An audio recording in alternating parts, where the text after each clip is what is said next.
The year is 2010, and you've just come home from primary school.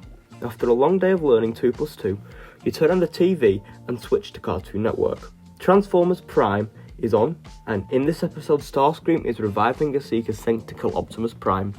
This Seeker is a character no one thought we'd ever see again, let alone on mainstream television. The leader of my beloved predators from the G1.5, Skyquake. Hello and welcome to Jinx, where today we will be looking at Legacy Evolution's first leader class figure, Prime Universe Skyquake. I will not wait until you see photos of him next to other figures to let you know how large and dense this beast is. He is one of the 5 leaders from the War for Cybertron line onwards, excluding SS-86, that I believe truly deserve the leader prize. This isn't just prevalent in the size, but also with the plastic. It feels robust and dense, with only the shins being hollow. With him being a legacy release from Prime, he isn't one-to-one with the on-screen model, but he also looks like he is. Everything about him is screen accurate, apart from the feet, wings and chest. The wings face the opposite way, the feet are rectangular and the chest is from the G1.5 design. He is the best Prime figure that we've gotten from Legacy and Evolution, as he feels like the Prime character.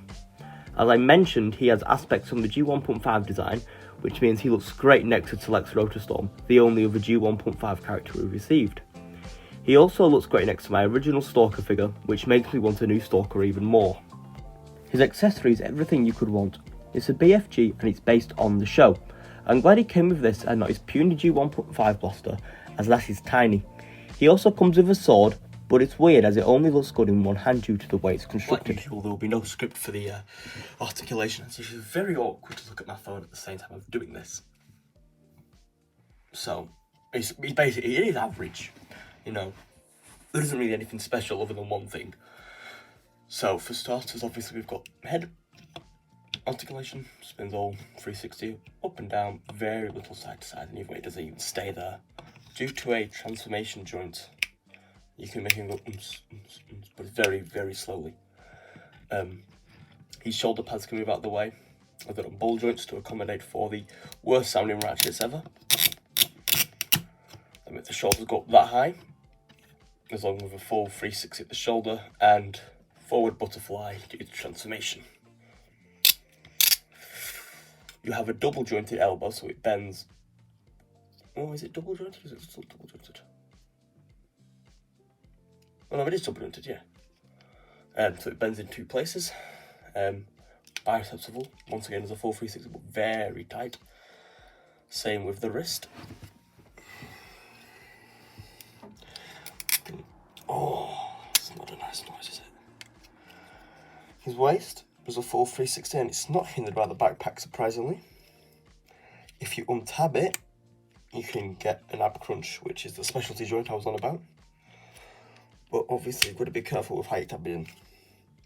The legs can do the full splits, and they're not hindered due to the sculpt at all. Go back that far because of the backpack, and then you can kick forward that far as well.